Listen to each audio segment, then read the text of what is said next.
Hello, I'm Casey Aiken. This is 21 This Week. Coming up next, should Montgomery County go all in on rent control? Does Maryland need a Community Reinvestment Act? And the Muslim community rejected Kristin Mink's apology. Is it time for her to resign? Our panel of insiders will give you the story behind the story. We're joined by former county council member and president of Rebuilding Together Montgomery County, Nancy Floreen, and president of the Montgomery County Federation of Republican Women, Laurie Halverson. Stay tuned for these stories and more on the next 21 This Week.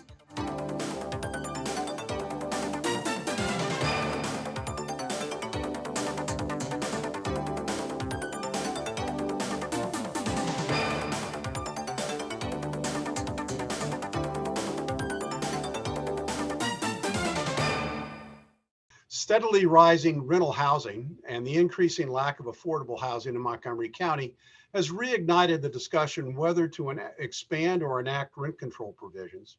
Nancy, the county council and the county executive are continually bemoaning the lack of affordable housing and seem to believe that rent control will help solve this problem. But Montgomery County's tried this with rent control before, and we have kind of a soft rent control in place anyway. When we tried it in the past, it resulted in fewer units of rental housing. Why is the majority of the council prepared to march down this path again? I don't know. Politically correctness, I guess, is driving this. Tacoma Park has had rent control for many, many years, and it has completely stopped any new construction there. It's a terrible thing, if you ask me. There's a simple issue of supply and demand. And this will, again, put a damper on that. Adam Pagnucco, in his great newsletter, Montgomery Perspective, has laid out all the economic issues associated with this matter. But the fact remains, people who build housing to provide more housing are not doing it for philanthropic reasons. There is a math to this. You need to have significant capital to make these projects happen. And, it's just going to force the county to put more and more money of taxpayer money into these projects so that if they're going to get constructed, they're going to get constructed largely by the private sector, by the public sector, by a nonprofit sector. Time and time again,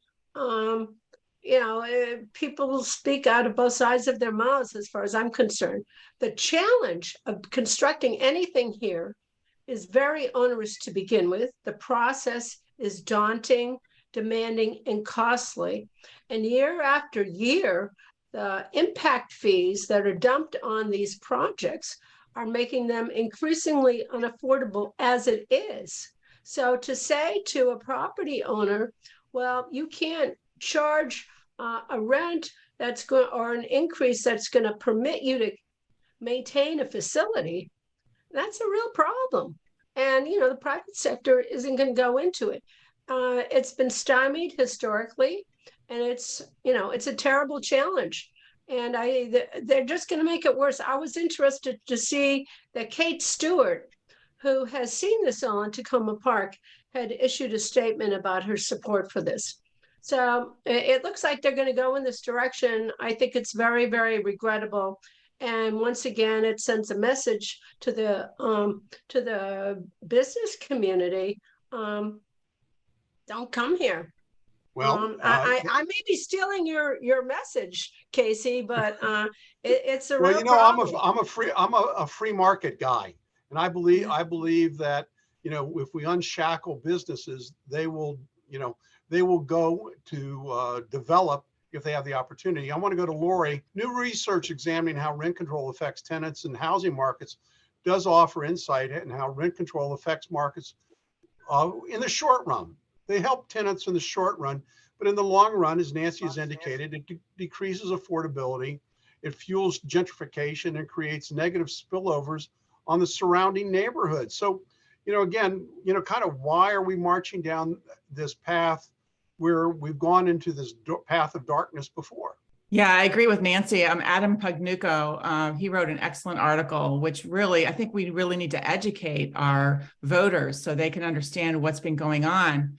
Inflation and high mortgage rates in the early 80s led to interference from the federal government, which when they imposed rent control. And then Montgomery County has a pattern of like to do one better than the federal government with almost everything. So that when the federal government pulled back on this, they started their own program, which Adam explained, and it led to a volatile system for builders and landlords, and it failed miserably. And instead of helping renters, it turned the apartments into condos and drove people out. And we don't want that. We don't want to see that happen over again. Lessons have already been learned. Rent controls don't work.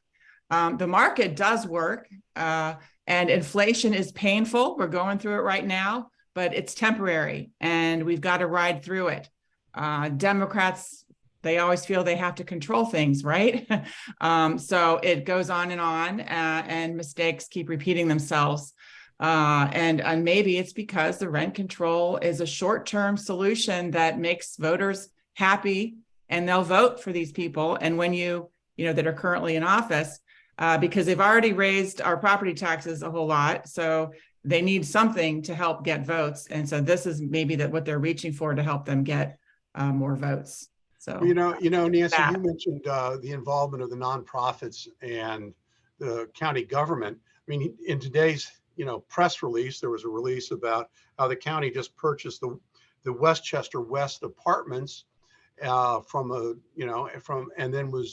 then sold it to a nonprofit housing. But that's just moving the blocks around. Those apartments already exist, and you're just moving the ownership around from private investment to nonprofit. Although the real issue, and I think you touched on it in your earlier comments, is development. We need development, and we need more dense development to house the number of people that want to come here. And of course, last year we had this huge fight over Montgomery Thrive 2050 plan, which still is contentious. So what's the solution? We seem to be chasing our tail a little bit, Nancy. Well, there's a lot of talk, but the ability to follow through is quite constrained. And as I said earlier, it's going to force the government to increase its subsidies to developers to build this stuff if they actually want to see it constructed. Now, I will say one thing about our county executive: he's always been consistent on this. He's opposed to development. He is. And so this is consistent with his history. What's interesting is the apparent willingness of the larger size council to, I guess, go along with it. And I haven't really heard of too many outliers. Maybe Mr. Friedson won't support it, but by and large, that's what, seems to be the song they're singing.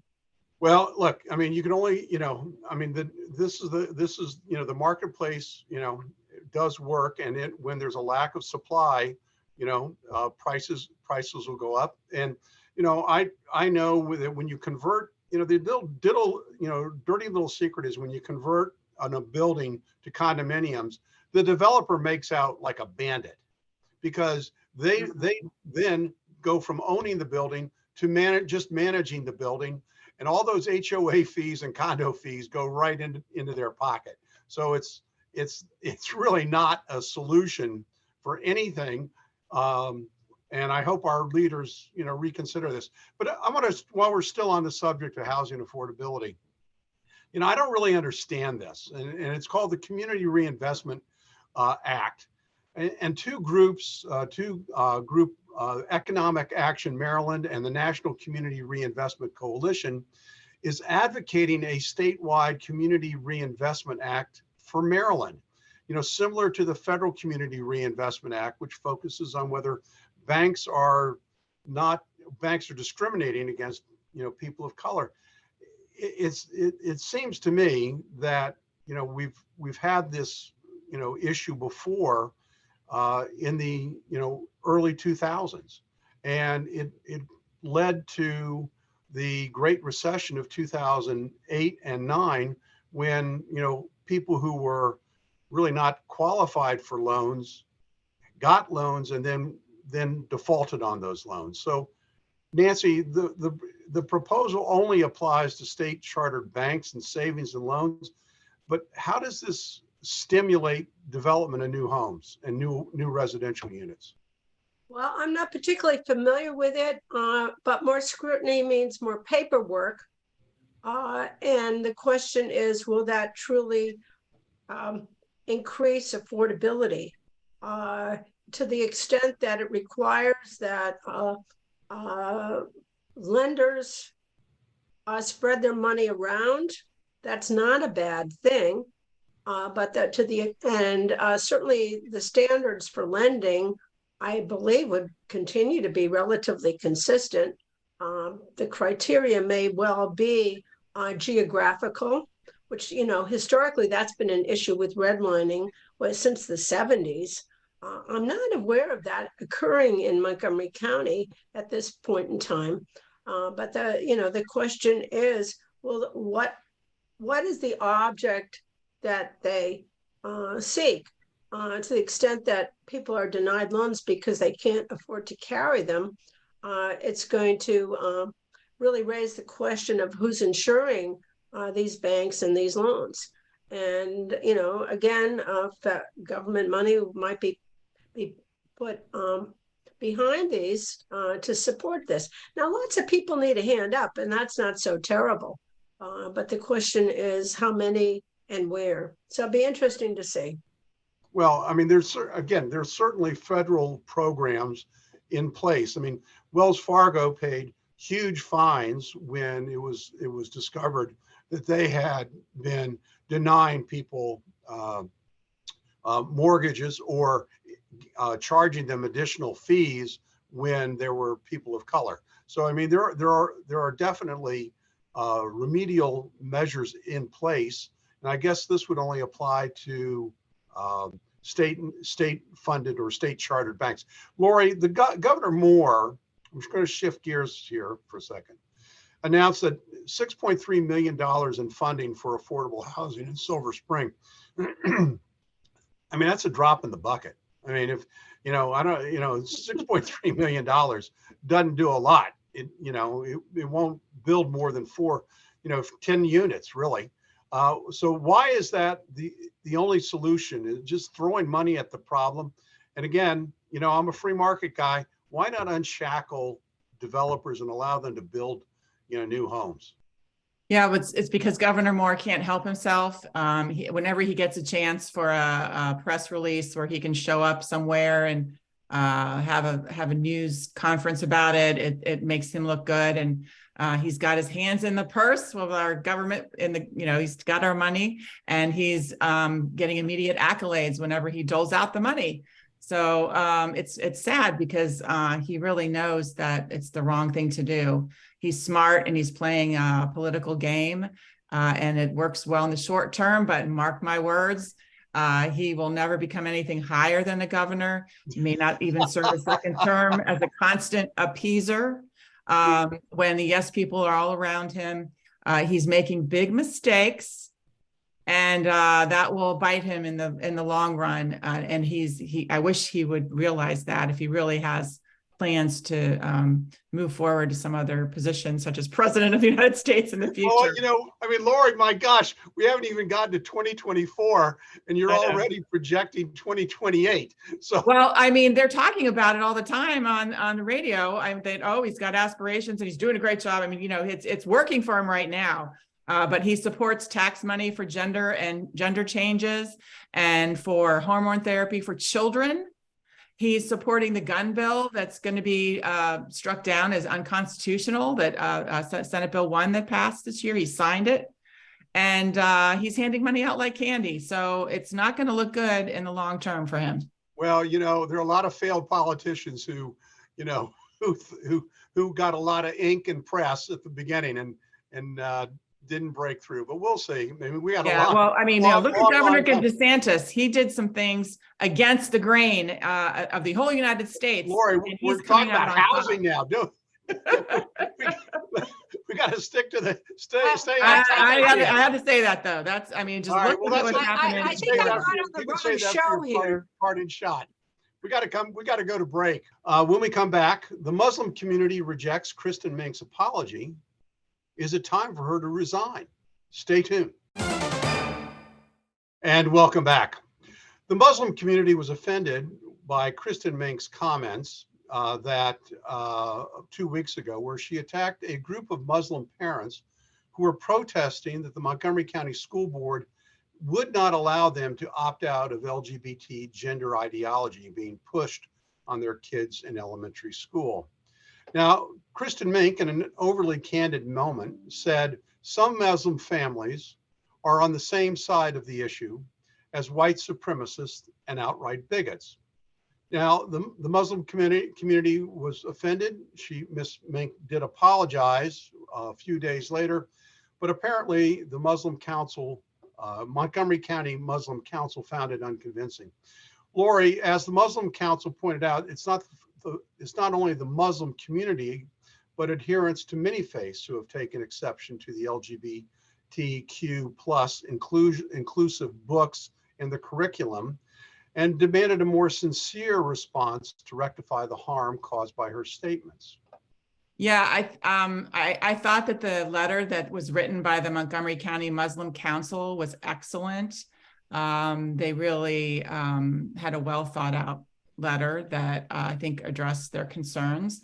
And I can see that Kristin Mink is trying to show that she has apologized and she's going to their events. There was an anniversary of their medical clinic, of a Muslim medical clinic that she attended and put on Twitter. And she's trying to show that she does care about the Muslim community.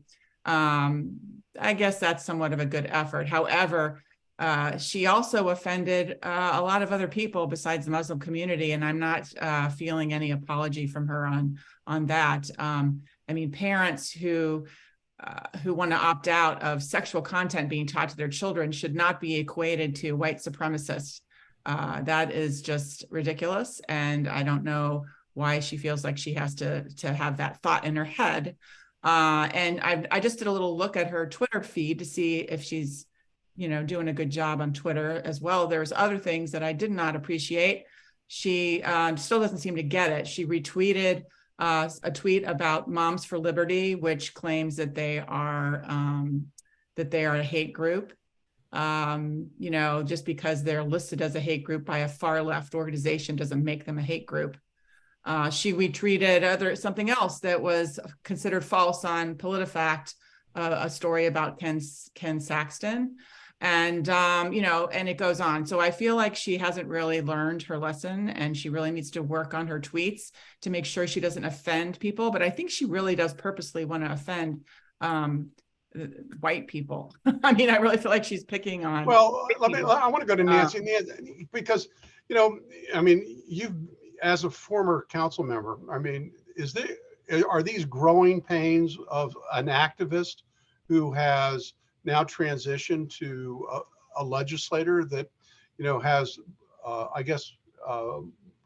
must take cognizance of the fact that she's not just speaking to the activist community any longer, but is really representing, a broader community now that she's in office. Well, it's interesting to watch.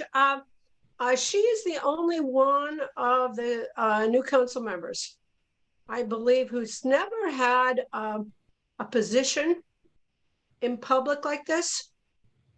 John Lutke, while not elected or appointed, I believe, as an attorney, is used to speaking in public.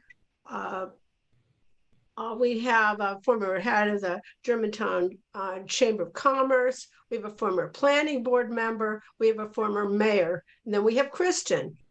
And I have to say, she's made the trifecta of mistakes. She's ticked off the Muslims. She's ticked off the Jews. She, of course, alienated the police. If you recall, she called for assistance when she had a flat tire. Now, I haven't read her Twitter feed, but ordinarily, within 6 months of assuming a public position, you learn to settle down. And one of the challenges, as an elected official, you represent everybody. That's right. the thing. You have to understand that there are people of very different views of every sort in your community, and you have to consider them as you speak. You need to think twice. This is not TV where one of us can say whatever is on our mind, and that is a problem for her. If she's continuing in this vein, as Laurie says, I think, she's going to have kind of a rude awakening.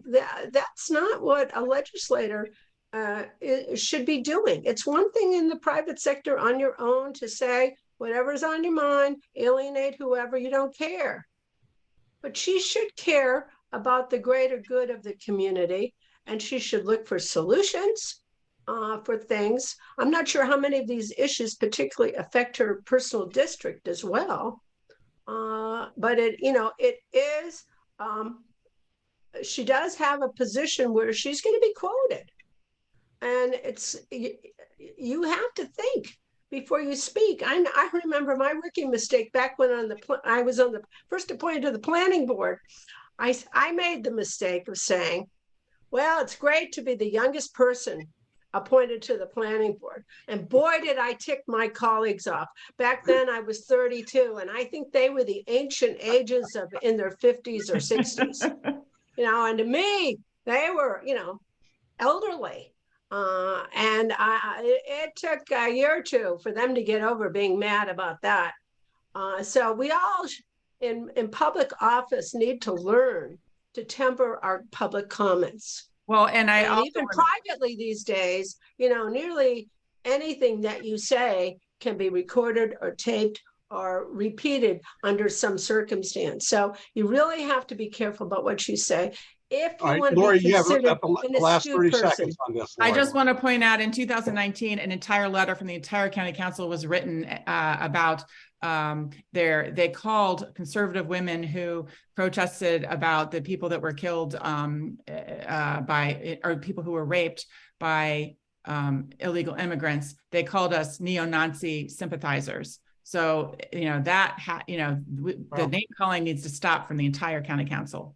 Well, thank you. I appreciate both your point of view, and we got to go to break. So stay tuned for Parting Shots. Welcome back. Now with Parting Shots, Nancy Floreen.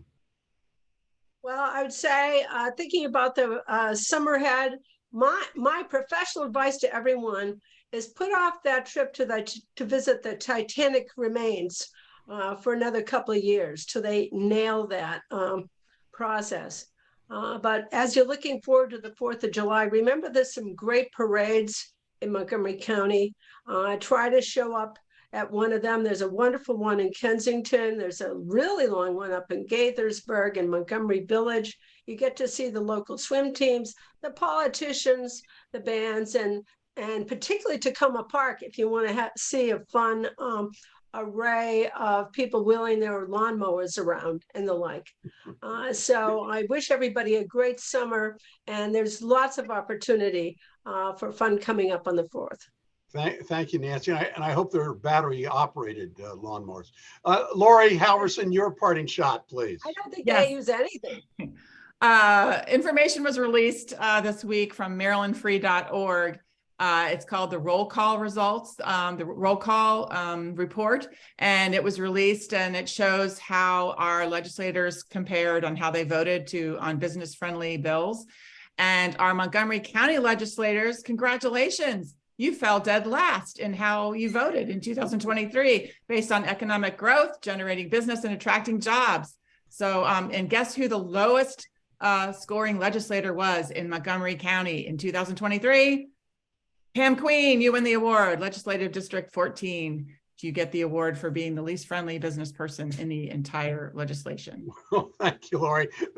Those relevant revelations are always fun to find out. Thank you, Laurie. That was a great parting shot. I want to thank you both, Laurie and Nancy Floreen, for being with us this evening. I want to thank the audience for tuning in each and every week to Montgomery County's hardest hitting political talk show. For 21 this week, I'm Casey Aiken.